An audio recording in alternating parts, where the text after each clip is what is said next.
Awesome. So today we have the amazing Scott. We're very lucky to have him here because he's still technically like not dealing with anything Salesforce or work related for another week or so. So I feel like he's made an awesome special exception to come and talk to all of us and share some knowledge and answer all your questions. So yeah, I think without further ado, Scott, it might just be best if I hand it over to you. Take the wheel. Cool. And off you go. All right. Well, first, I will say I just got a new laptop, but what that means is my wife got a new laptop and I just got her hand-me-down. So this is my first call on that laptop and I'm going to try to share my screen from it. So let's wish me luck. Give me 1 second. What kind of laptop is it, Scott? It's a Mac. Oh, yeah. It's making me go to my security. See? Already it's not happy with me. Already it's not happy. We'll get there.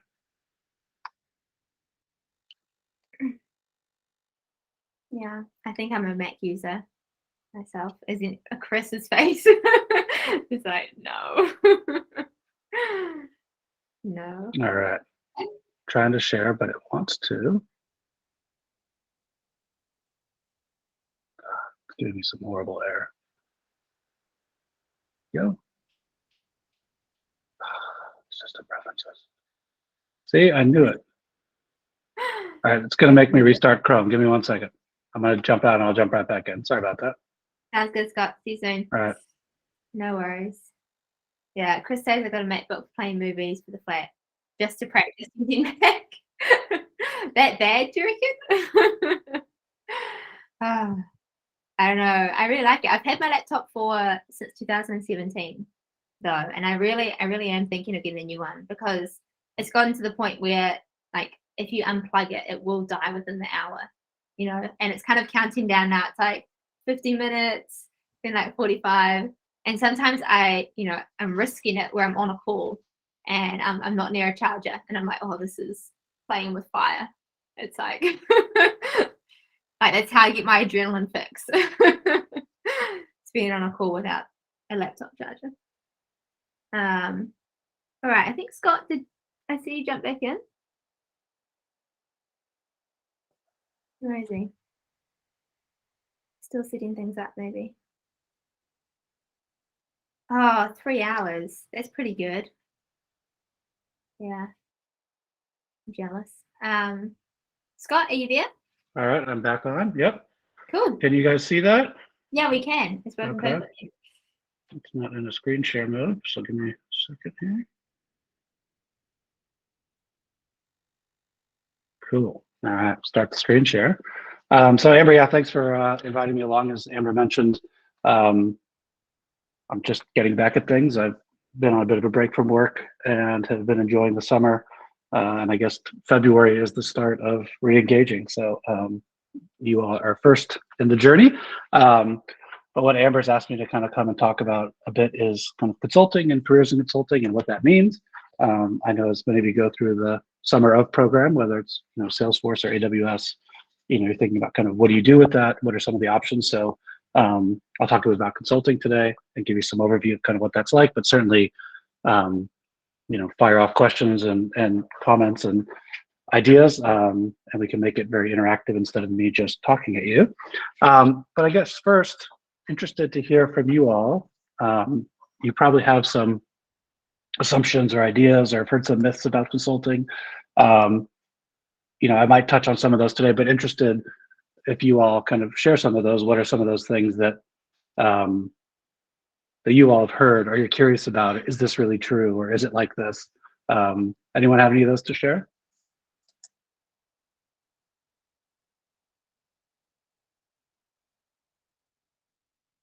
I can kick things off. Chris, rolling in money. Yeah.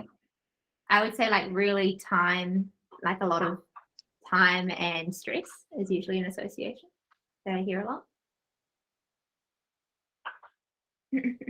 I like rolling in money. I can tell you right now that that's not true. I'm just looking at the chat to see what else people put in there. I'm learning quickly. Yep.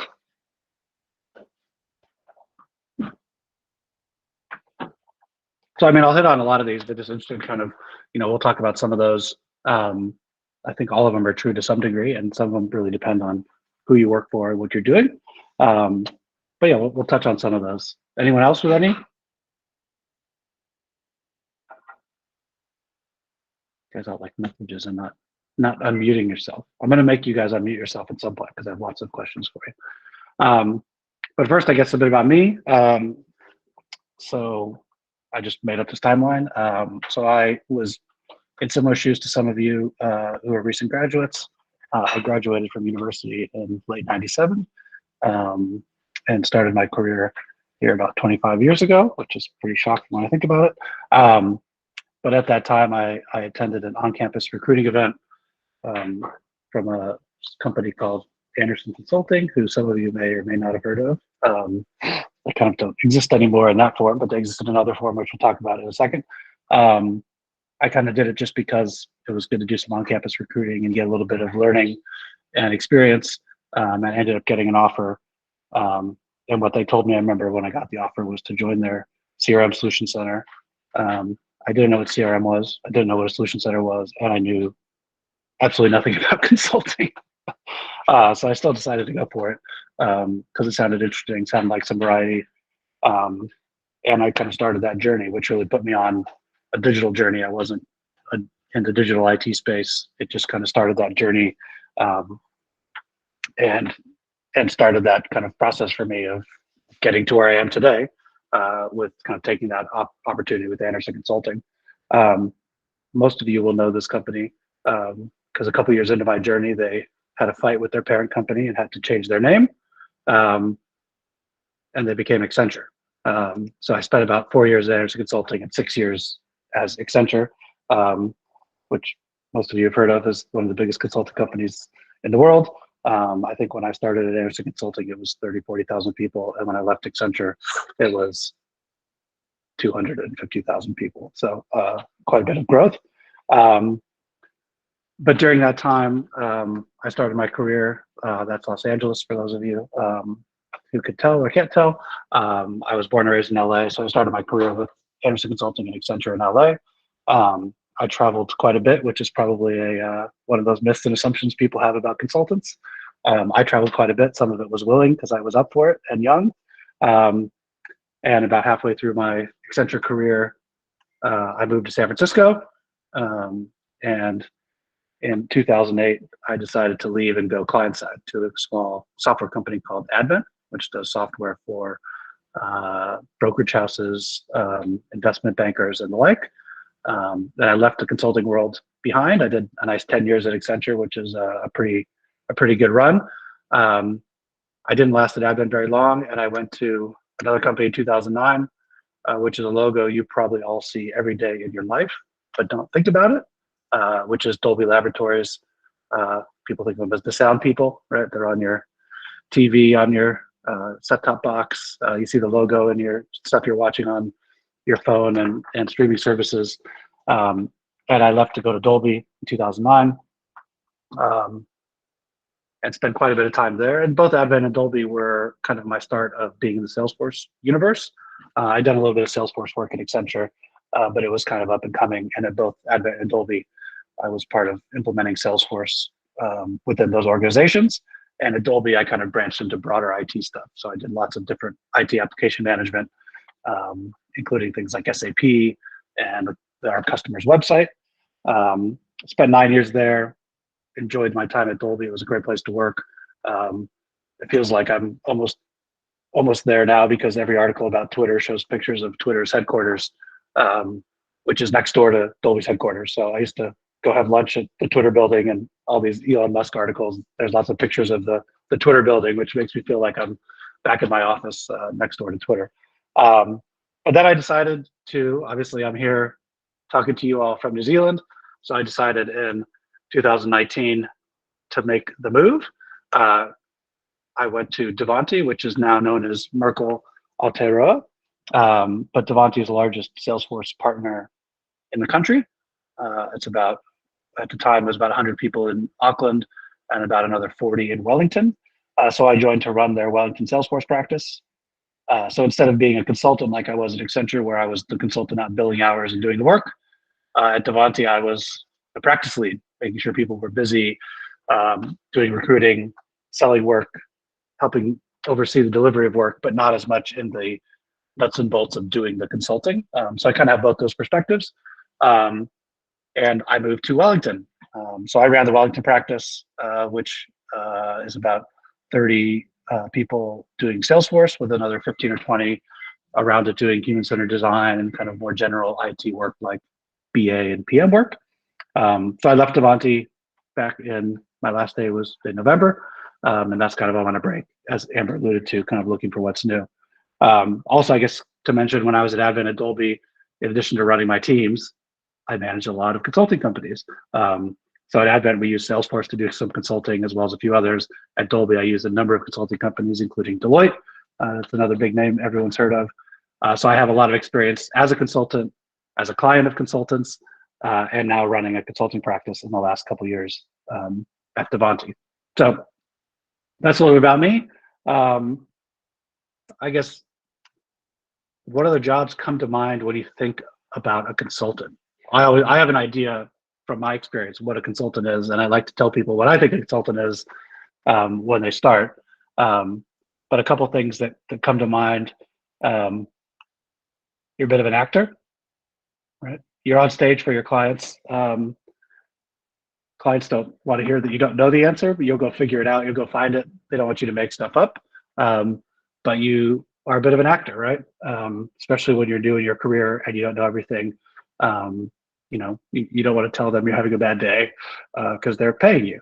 You're a bit of a lawyer. When I start people at Davanti, we had a grad intake every year. We start 4 or 5 grads every February. And when I talk to them about consulting, one of the first things I say is, everyone knows how lawyers work, how they make money, and everyone knows lawyers charge by the minute, the 15 minutes, whatever it is. So think about that a bit, right? You are hired to do a job. Generally, most clients are paying per hour for your work. So you're a bit like a lawyer, right? Charging by the hour, keeping track of time by the hour. And you're a bit like a therapist, right? You want to hear about the clients, want to tell you their problems. Most clients want you to fix those problems. Some just want you to hear about it and do not always fix it. But you know, you're taking technology, but you're bringing a lot of other skills to bear around how you approach problems and how you approach clients. Because at the end of the day, you are, though you're part of an organization, like I was part of Accenture, or my team was part of Davanti, is clients are hiring that organization and you as part of it to solve a problem for them, right? And it may not be a problem you know how to solve expertly, hence the actor. It's a problem they're probably paying by the hour for, hence the lawyer. And it's a problem they're going to tell you a lot about, hence kind of the therapist perspective of it. Any other things people think about when they think about consultants in terms of the type of other jobs that come to mind?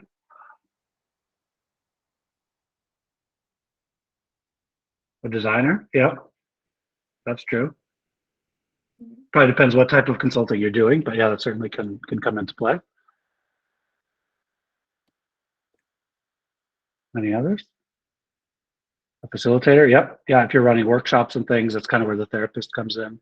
A trainer? Yep, Amber, that's true as well, depending on kind of what you're doing. I mean, consulting is a very broad spectrum, right? You have management consultants that are in doing strategy work. You have IT consultants, which is the world I've been in, or you're building systems for customers. At Davanti and other places, there's people whose expertise is in training, is in facilitating, workshops and sessions. There's people who are agile experts, right? So it really kind of depends on a human manipulator. Oh, wow. I mean, there is a bit of that involved in consulting, right? In learning how to manage your clients and work with them and help drive those outcomes. So, I mean, they're all part of kind of what makes up a consultant. And some of that depends on what type of consultant you are, what type of role you play in those organizations. An analyst, yep. Yeah, certainly there's a lot of kind of BA type of work sprinkled through consulting, depending on the type of consulting you do. Another one I would almost put on there for every consultant is an organizer, right? because everyone needs to be good either at organizing themselves, even keeping track of their own time, or organizing others as you move up in your career or maybe take on more project management roles. So one thing I think that's helpful, and I do with my new hires as I talk about consulting, before I even talk about what it is, and some pros and cons and things to think about as a consulting career, I like to make sure people understand how it works. Again, we kind of talked about those assumptions and myths, but let's talk about the business of consulting quickly. So let's say you're billing a client, the consulting company is billing you to a client at $100 an hour. And I don't make that up. Grads that I hire that generally start in February, by May are probably billing $100 an hour. Now clients aren't buying that person by themselves. They're buying a team of people, and that person's making up the team. But it's a real rate, $100 an hour. And you might look at that and go, I'd like to make $100 an hour. I think we'd all love to make $100 an hour. But in the world of consulting, you're not making $100 an hour as the individual, because there's a lot of other things that go into the consulting business. And this is where consulting and contracting can get confused for people. Contracting, if you bill a customer $100 an hour as a contractor, you get $100 an hour. But when you're not billing customers, you're not getting paid. When you're going on leave, you're not getting paid, right? You don't have colleagues that are supporting you and training you and providing oversight, right? You're kind of on your own. You either bill that hour or you're not paid for that hour. Whereas consulting, you're paid a salary, whether you bill that hour to the client or not. So it's similar work styles, but a bit different because your salary is not impacted by you billing the dollars to the client. But let's assume you bill $100 to a client. The reality is that's not all coming back to you as a consultant. Say you're a new consultant, a graduate consultant. Purely for illustrative purposes, these aren't real numbers. I've kind of made them up. But if you think about what happens in consulting, at the bottom there, maybe the consultant gets $25 an hour as the hourly wage, right? Some of that money, I've got the next $10, again, all made up. So don't look at the numbers, but kind of what else goes into running the consulting organization is the consultant's non-billable time. So if a consultant is, in between projects and not billing time to a client, if a consultant's on leave or on sick leave, that money is coming from somewhere that the company is paying for. So they're keeping a little bit of that back. The technology, the laptop you're using, the network you're on, the software, whether your company's running on Salesforce or at Davanti, we use a lot of the Xero tools to manage our time, and Jira and Atlassian Suite as well to manage the work. That costs money. The office costs money that you're sitting in. Although many people don't sit in offices anymore since COVID. Consulting companies still have offices to show off clients, to get people back together from time to time. People overhead. I put this here because that's people like me running a consulting company, or people like the office manager or the salesperson. The expectation on me and people that run practices are not to bill their hours. Right? I built very few hours in my 3.5 years at Davanti because I was running the team of 30 people and making sure they were busy. So I'm still getting a salary. So that's coming from somewhere. It's coming from a little bit of everyone's hours to go into the business. And then there's profit at the top. Now, again, these numbers are purely made up. So I don't think the person's only getting paid $25 an hour. But when you think about consulting, what you're getting out of it, when you become a consultant, is you're getting access to time on the bench where you're still paid, right? When you're between projects, you're getting access to all the technology that company provides, the support from the rest of the people around, whether that's people like me as a practice lead, or other companies, Davanti as well as others have, capability leads. So if you're doing Amazon work or Salesforce work that are deep experts in those areas and can teach it to you, that are not expected to be billing clients all the time. Because if they're billing clients all the time, they don't have time to teach you those things. So you get access to all those things. But yeah, you don't get all the money that's billed to the client, right? So it's helpful to kind of understand a bit about consulting, and how it works from a business perspective, before we kind of dive in. Any questions? Go back to this tab if anyone types any in. I got a question, Scott. How does Yeah. it? Oh, sorry, Santino, did you want to jump in first? Are you sure? Okay. No, you go first. Yeah, sorry. I was just going to ask about like raises. Yeah. So for you to get a raise, would your hourly rate to the client have to also increase? Yes and no, right? So I'll talk about that a little bit, but I think it depends on, well, I guess a couple of things. Your hourly rate isn't the same everywhere you ever work, even if you never got a raise in your life. It may be based on the deal the consulting lead, like me, wants to cut with that customer. Maybe we're trying to make that customer happy, so maybe we actually bill the person out at $550 an hour instead of 100. Or maybe we give them a more senior person at $100 an hour. So there's a lot of, let's say, leeway in some of those things. But generally, as people get raises, you'll look to increase their bill rate based on how you charge your clients. So that you're keeping that margin inflate in terms of what you charge for that customer or for that person, and what they cost you, right? Yeah. Okay, cool. Yeah. So there's kind of the more valuable you can become to the client, the more likely you are to get paid more. Yeah, and certainly this model of $100 an hour for a consultant, you think about a high-end solution architect who's highly certified, they're charged to a client at $300 an hour or something, right? So there's, your clients are going to pay more for more valuable, more senior, resources, and they're going to get paid more as well. But there's going to be a similar model in place in terms of how the company recoups the costs. Yeah, awesome. Thank you. Santino, did you have a question? Yeah, kind of. It's I was just curious, just because what was I gonna say? Yeah, just in terms of like the tech industry and like billing consultation, like consultants to clients. Do you find that clients shop around a lot less, if that makes sense, because they're being billed?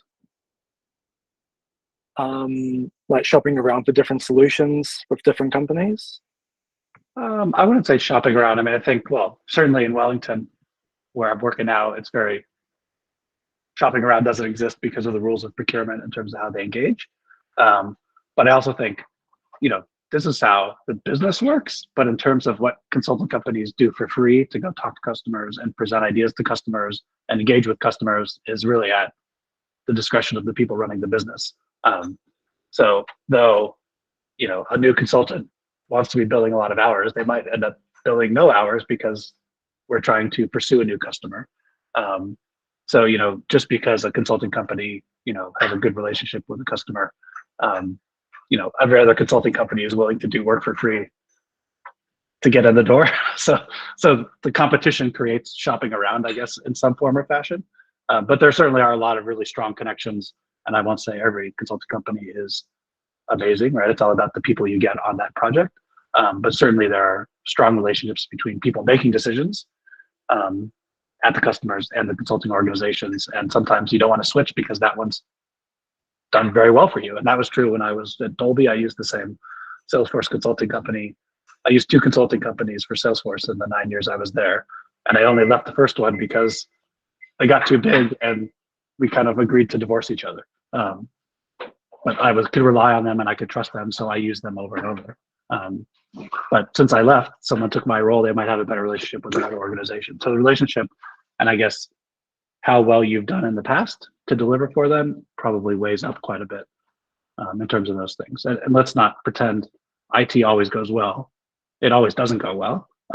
So a lot of that relationship is how well you recovered when things have gone south, right? Have you helped them get the project back on track, maybe by billing them at a lower rate or giving them a free resource for a week, right? And that goodwill, I think, certainly in the public sector, it's different because of the rules of procurement.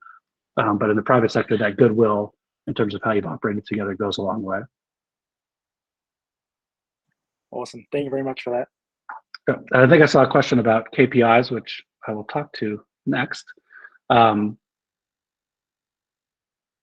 So 2 words that you will learn to love and hate, depends on the consulting organization you work for, how they talk about these things. But one is utilization, which is essentially what percentage of your hours do you bill? So if there's 40 hours a week and you bill 40, yay, you're 100% utilized. But if you bill 20, oh, you're only 50% utilized. So a lot of consulting organizations, Davanti did this, Accenture did this as well, have individual kind of KPIs on how billable you are. Billable doesn't mean busy, because in those hours you're not working. Maybe you're working on proposals.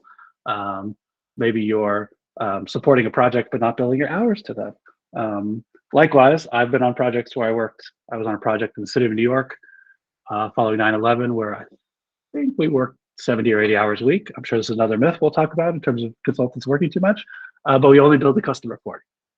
So the rest was just for free. So we weren't 200% utilized. We were only 100% utilized. So, but utilization is something you'll hear. All the team at Davanti, in terms of KPIs for how they deliver, certainly there's KPIs about do good work, learn new skills, maybe get certified if you're a Salesforce consultant, contribute to the knowledge in the company. But one that people use very easily is how utilized are you, right? How many hours are you billing out of your total hours? The other one that you'll see, depending on the consulting organization you work with, is margin. And I guess the way to describe margin is not all hours are created equally. If I charge you out at $100 an hour, I make more money than if I charge you out at 80. But if you bill that hour, you're still utilized. So the margin is kind of looking at the cost equation. The utilization is really just, are you billing the amount of hours we would expect someone at your level to bill? Margin is more, are we making the right money off of the hours that you're billing? And I'll be fair, you have no control over either one of those things when you start a career in consulting. And even some people, even 4, 5, 6 years into their career, if they're on the ground consultants, they don't have a lot of control over those things, right? You're not out selling work. You're not deciding what the work is sold for, which is one of the reasons I say you'll learn to love and hate these words, because they're how consulting organizations are run. They're how a lot of people are measured, on top of other things about actually doing the work. But they're not things that the people who are measured have a ton of control over, which is why I think a lot of people also hate them. And some projects I've run, we run margin on the project, right? So if, say, Davanti is a big client at ANZ, the ANZ project has a margin to hit. So I could sell you at less and sell this person at more, and I'll be fine. So it's not at an individual level. It's more at a kind of a practice level in terms of how you run it. Does that make sense? Any questions? We'll go back here so I can see questions. I know someone asked about KPIs. I don't know if that answers it or not, in terms of some of the things about KPIs. Cool. I see Chris with a thumbs up. Cool. All right. So let's talk a bit about the pros and cons of consulting. Some of these tie back to some of the myths and assumptions. Like I think there were some myths about learning quickly, about time and stress. So this is all, again, from my perspective. People have different perspectives. People have had very different consulting careers than mine. The type of consulting you do, the organization you work for, they're all going to be a little different in how they run. But I think, a big pro of consulting is that it's a constant stream of outcome-based work, right? So there's something to be done by a certain date, where you can grow skills and take on different roles within different environments. So a lot of that comes down to variety. So I think in my eccentric career of 10 years, I probably worked on 25 to 30 different clients, which means 25 to 30 different client teams. Accenture teams as well would change, right? My boss would change, the people on my team would change, my peers would change. Customer challenges keep changing, right? I did CRM work everywhere, so I'm not going to pretend that the challenges are drastically different, but the specifics of them are different. And your role within each of those projects, each time that new project kicks off, can be slightly different, right? So I think there's a lot of variety in consulting.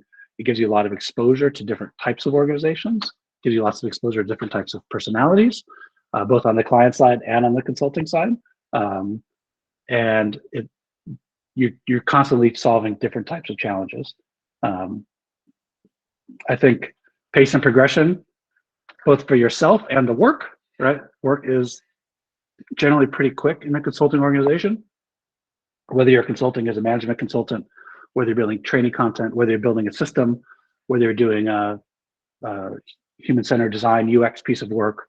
Generally, clients are buying your services to do something by a certain date or time frame. Maybe it's not a specific date. Maybe it's by the end of Q3, right? They'll give you some wiggle room.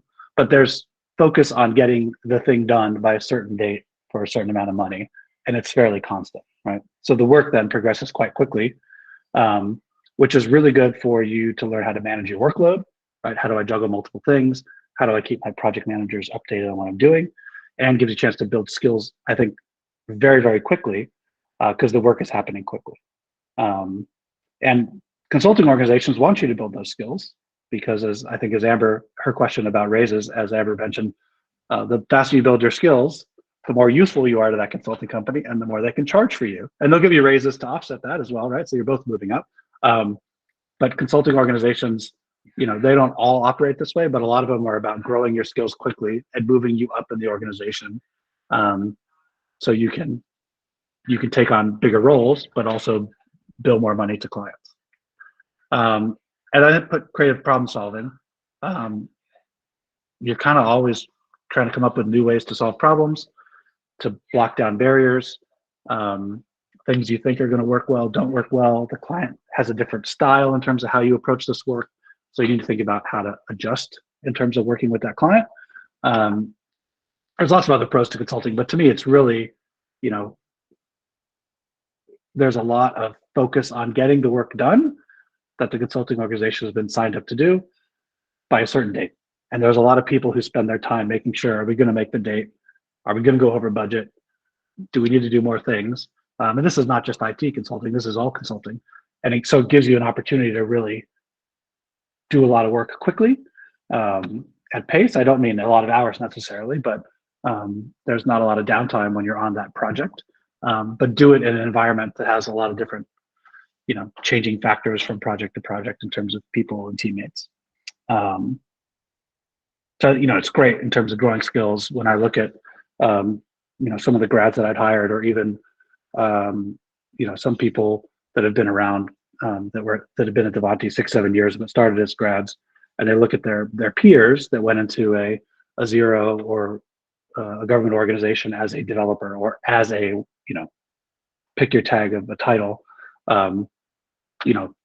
They've had a lot more variety in their career than the person that's been at one job or two jobs with the same boss and the same teammates. I won't say one is better than the other. It's just a different way to approach a career. They're both certainly valid, but just different ways to approach it. But this is some things I think the consulting gives you, in terms of who you work with. And, it's important whether you stay a consultant. Most people don't stay a consultant for their whole lives. They get tired of it. They get off the hamster wheel, as people call it. But, learning how to work with lots of different personalities, learning how to jump into new arenas where you have to come up to speed quickly, learning how to work at that pace. They're all really great skills to have, even if you leave consulting. And if you don't stay in it, they're great skills to build and learn, as you grow. So those are some pros of consulting. Before I ask our questions, this is a perfectly valid slide to say the cons of consulting are the exact same thing. Not everybody likes variety, right? Not everybody wants to work at that pace. Some people just want repetitive operational tasks to do from time to time. So I actually have a con slide, but I will say, depending on where you are personally in terms of how you like to do work, or where you are at your point in life. The one thing I didn't put on my slide when I left Accenture was when I had my first child. I didn't want to travel. I didn't want to work on the consulting pace, so I took a break. So the same things that I think make consulting great are the same things that could be seen as cons of it, either just in your core in terms of how you like to operate, or maybe where you are in your life journey. So actually some cons, so I put some cons on here. The variety and the changing teams, right?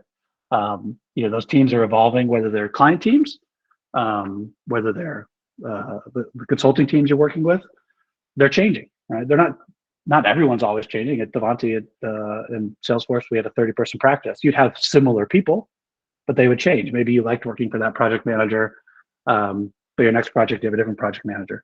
Maybe you like the client a lot, and your next client's not the best client, right? Because they're not all the best. And not everyone gets along. So it can be hard in terms of, if you work with someone you really like, you may not work with them again for a while because of the way projects are structured and the way projects move. Some people like building those long-term working relationships before they're comfortable. And in consulting, certainly you can build long-term relationships with people within your organization, but you're not always going to be working with them on a day-to-day because they might move to a different project than the one you might move to. So that changing team and that changing variety and always something new is a con, because some people want to have that more consistent, predictable, long-term relationship before they go. That's their style of work. I think pressure, right? We talked about time and stress and pressure and the pace of work, right? It's a constant, I said, hamster wheel of client outcomes. The holy grail for consultants are their bench weeks, right? So if you have a project going live March 1st, hopefully it goes live March 1st, first of all, but if it does, maybe those first few weeks of March are quiet, right? Maybe you're not on your next project until March 25th, and you get a couple of weeks to take a breath and lay low. And yeah, maybe you'll work on a cert or two, but you'll get a break. Doesn't always happen. Sometimes the March 1st project delays you 2 weeks and you move out 2 weeks and now you just lost your break. So, that constant, I'm always on an outcome. There's always an outcome to deliver by a certain date, whether it's a system, whether it's a strategy, whether it's a training, there's always something to deliver by a certain date. And there's people who are focused on getting it done, right? On the client side and on the consulting side. And then, with that, sometimes those outcomes mean hard timelines that cannot slip, which can lead to long hours and burnout. I think most people are better about this these days. Certainly anyone who worked at the Ministry of Health over the last couple of years trying to help with the COVID response, and Davanti was one of those, but many, many partners were in there. That wasn't always the case. I think COVID is an exception. I mentioned some work I did in New York City where we worked way too much. That was certainly an exception in my career of consulting. But there will be hard weeks, right? The week of go live, always a hard week. The week before, maybe a testing cycle, always a hard week. Hopefully you're at a practice that notices that and manages that and gives you breaks without you taking leave, or helps you offset that in other ways, because there's lots of ways to manage it, which is why I say it can lead to burnout if it's not managed well. But you are always on that outcome pressure, get this project done by a certain date. And I will say within the public sector, that's often, it's often worse in the public sector than it is in the private sector, because a lot of dates are communicated up to ministers and that becomes the date. And most of the public sector, leaders don't want to change those dates. So there are a lot of dates that people drive towards and work hard towards, and sometimes that leads to long hours. So it could be that kind of environment. And another con is you're always on, right? So I kind of alluded to, a consultant being a bit of an actor. Clients are paying you, maybe not you, right? They're paying Davanti or Accenture or Deloitte or whatever the consulting company is you work for. They're paying either one big lump sum for the outcome, or they're paying by the hour. Either way, they view you as hired help, or a mercenary to come in and get their work done. They expect you to be on, to have the answers, when certainly you can't have all the answers, right? It's impossible. They don't want to hear about your bad day. They don't want to hear that you're leaving early today, because they're paying for you. So it's, you're close to the customer. Often you work at a customer's location, you're integrated with their team, but you're always a step away from them, because you are, the hired consultants to get this job done by a certain date. And so sometimes you need to watch what you say about, the work that you're working on, or issues you're encountering, or the fact that you're leaving early on Friday because you worked too much on the weekend and your boss said you could do that.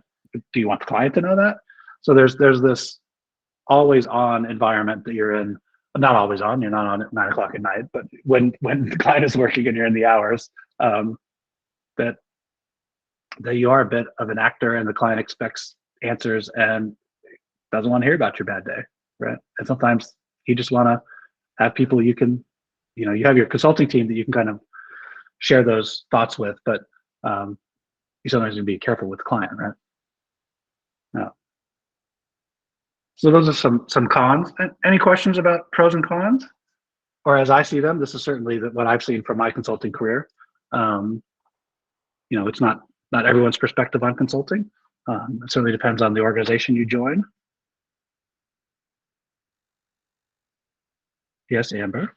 How often, like, what's the average time that people spend in consulting? Like you said, you had a 10-year run, I think, with Accenture, and that was like a pretty good one. But do you find that most people stay for 10 years, or do most people leave after like 5 years? Or I mean, I think, you know, oddly, I've seen a number of LinkedIn anniversaries for people that I worked with at Accenture that are at 25 and 30 years, and it makes my mind go like this.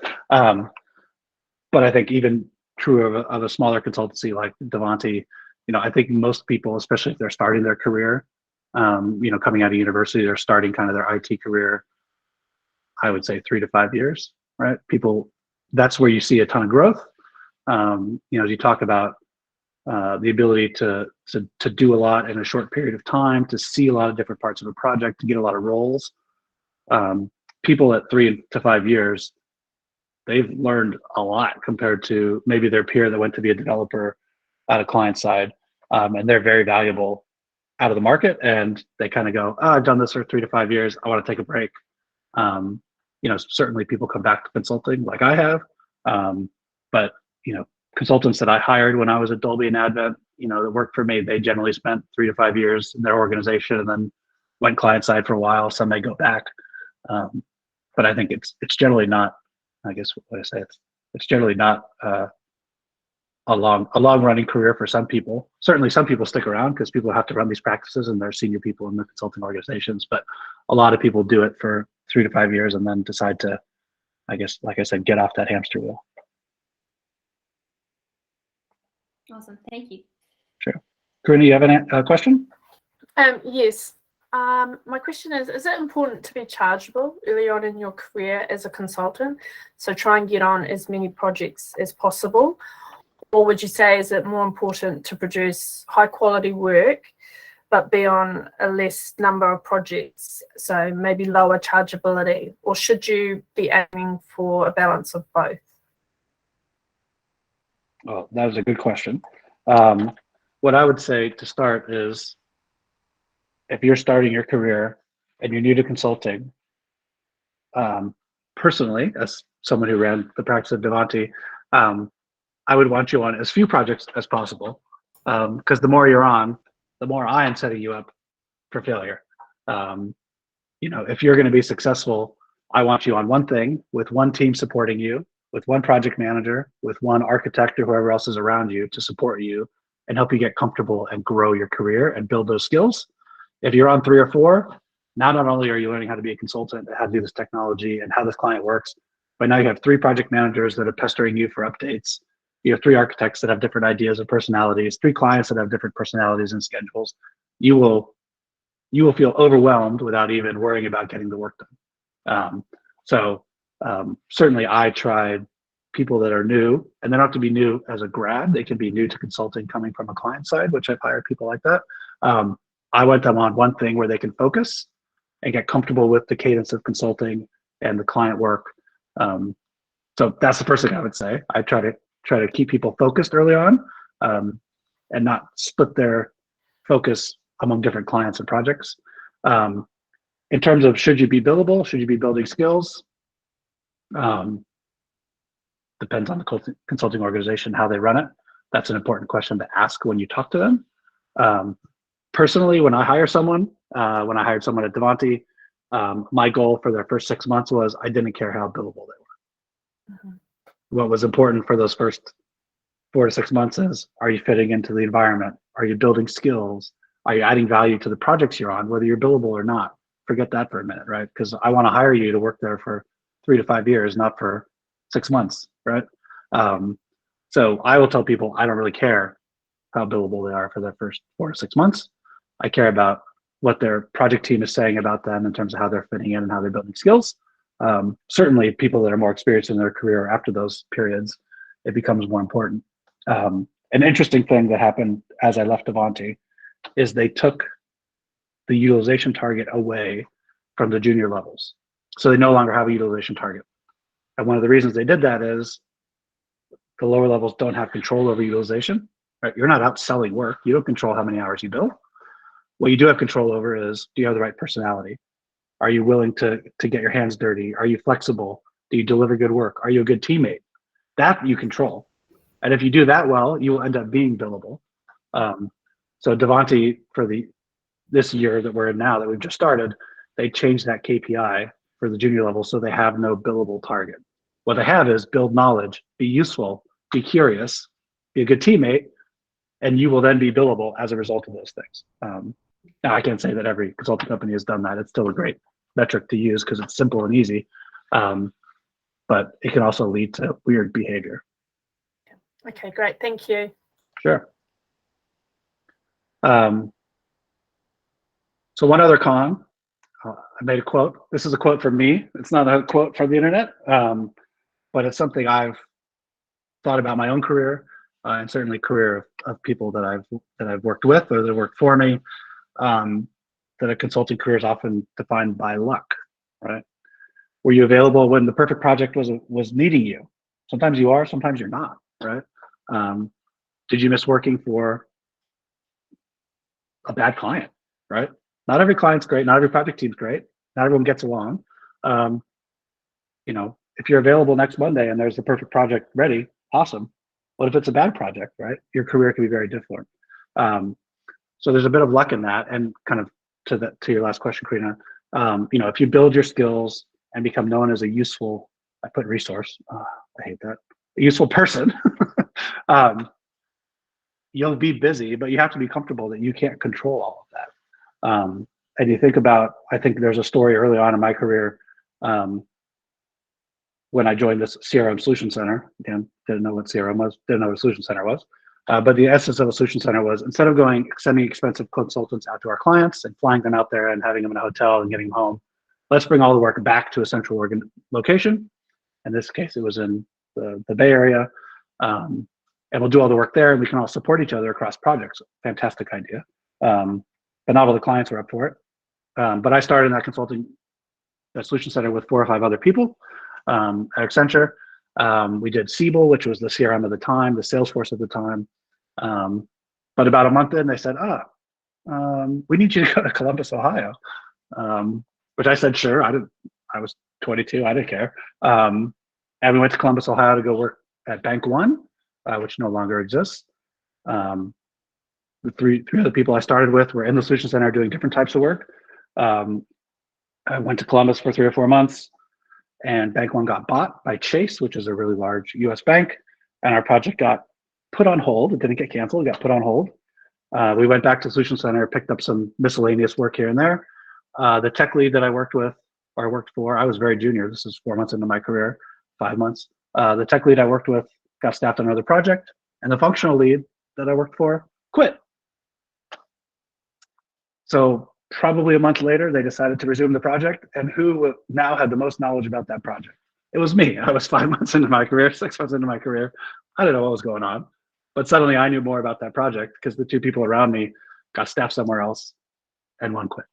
And I didn't do anything to make that happen, and that really changed the trajectory of my career because it gave me a great opportunity to lead when I probably shouldn't have been leading, but I knew more about the client and the project and what we've been designing than anyone else at that point. So, you know, if you take 4 consultants and they start the same day for the same company, they'll all have different careers because of the projects that they're on and the relationships they make coming out of those projects. And some of it is trying to be intentional, but some of it is luck, right? You can't always control what projects are available when you become available. Clients often think projects are going to be done March 1st. But you get to March 1st, like, oh, we just need another month. How about April 1st? Oh, but that perfect project for you was available in March 15th. So maybe you don't get it. So there is a lot of that as you have different clients moving through, and a lot of that variety. Timing becomes a big part of that, right? What is the timing of when you're available? So you know, I guess my message to this is you got to be comfortable that there's a little bit of luck involved. And certainly, I would say a little less luck in New Zealand than I had to have in the US when I had clients all around the country, and you know, the volume of work was different, but there's luck involved in terms of what you get assigned to, who are those people on that project? How do they interact with you? How do they support you, both from a client perspective and that consulting perspective? Do you find a good mentor who's going to look out for you? Those are all things that, you can be a great resource, a great, do great work. But some of that is luck that you can't control. And so you kind of need to be comfortable with that. I don't know if every consulting leader thinks that, but I certainly think there's a little bit of luck involved with how your career progresses.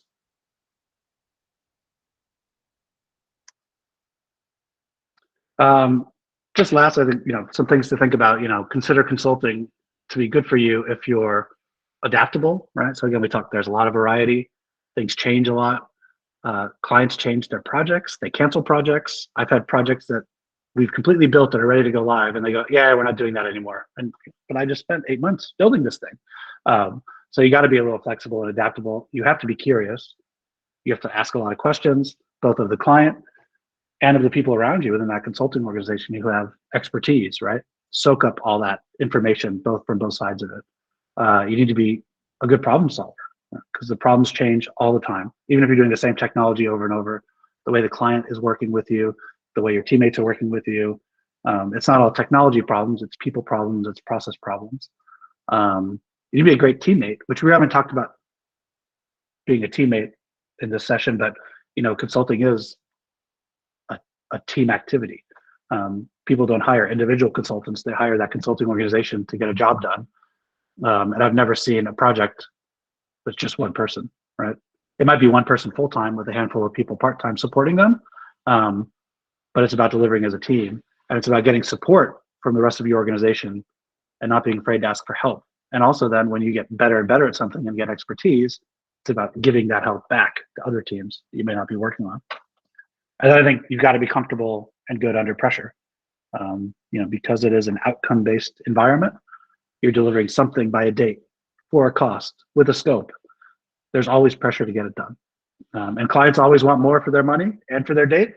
And you've got a consulting project manager who's trying to manage that, but you've got to be good under pressure.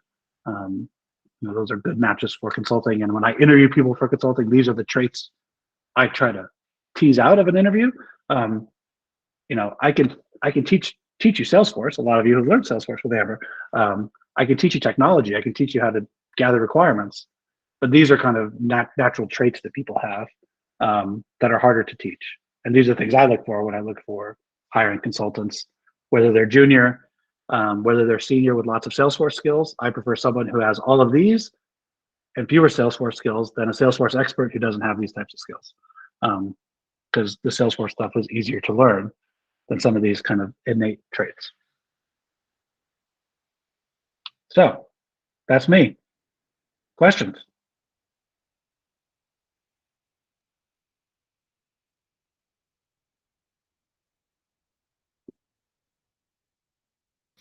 Hi, Scott. I have a question. Yeah. So it's about the consultancy business. So what I have read on your website, Davanti website, is the consultant which has a good understanding, a strong understanding of technology. And in my case, I have a very good business background, and I have completed Master of Business Informatics. So I have a very good, not good understanding of technology, but I have a surface understanding of technology because I study a lot of theories. So for the people like me who are interested to join the consultancy business in IT, what skills should I learn? I have started Salesforce. What others I can do? Yeah. So it's a great question. I think, first of all, there's plenty of consultancies around that focus purely on the business, right? The business case, the business requirements, the business process, and don't care about the technology, right? There are those around that they'll sit around companies like Davanti or others that specialize in a technology, and they'll be very focused on the business at hand. So there's tons of those consultancies around as well. And the bigger consultancies, the Deloittes, the Accentures, what are they, Big Four now, whatever the big number is. It was the Big Eight when I got hired by Anderson Consulting because they were one of them. They have practices that are purely in the business space and not in the technology space. And so there's plenty of room to play even in that space. I would say from a technology perspective, there's plenty of room to play in terms of how deep your technology goes, right? There's always an expert in that some technology, right? There's experts running around in Salesforce and AWS and Microsoft and SAP and other things that you're probably never going to get close to, that have been doing it for 15, 20 years. So it's about how deep you want to go, I would say, more than how deep you should go, because there's roles for all of those types of people within a consulting organization, and there's consulting organizations that focus in different places. There's people that I work with people at Accenture. There's certainly people at Davanti. They are not technologists. They are business analysts. They're project managers.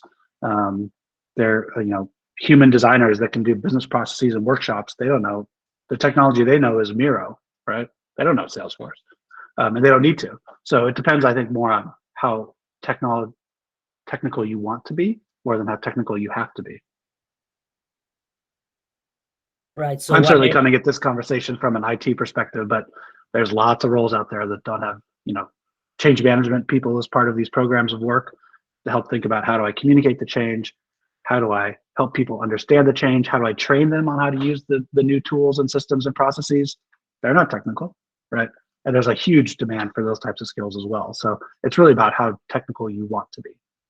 Yeah, that makes sense. Thank you. So it's more about solving business problem rather than being a technical focused person, right? As a consultant. Yeah, and you need technical people to do the work, right? Don't get me wrong. If it's a bunch of consultants that just identify how to solve the problem, we've essentially just created what's called strategy consulting, which creates a lot of PowerPoints on what to do, but doesn't do the doing. So you still need people to do it. But I think understanding the business and being able to then bridge that with technology is what everybody needs. You can find people to do the technology much easier than you can find people to understand the business, I think. Thank you. Awesome. All right. I know that people do have things to go to at 1, so we'll probably wrap it up there. Scott, if you could just stay on for a couple of minutes. Sure. Happy to. A bit more to wrap it up. But thank you everyone for coming. It's been awesome to see you guys here. That was a super cool session. I have lots of notes, ideas and things that I'm thinking about. So thank you so much, Scott. That was really amazing. Yeah. And good luck to everyone with their certifications coming up. Yeah, exciting times. Yeah, so for the rest of you, we'll see you on Slack. We'll see you around, see you wherever we see you. And thanks for coming. Thanks, everybody. Thank you. Bye. Thank you. Awesome.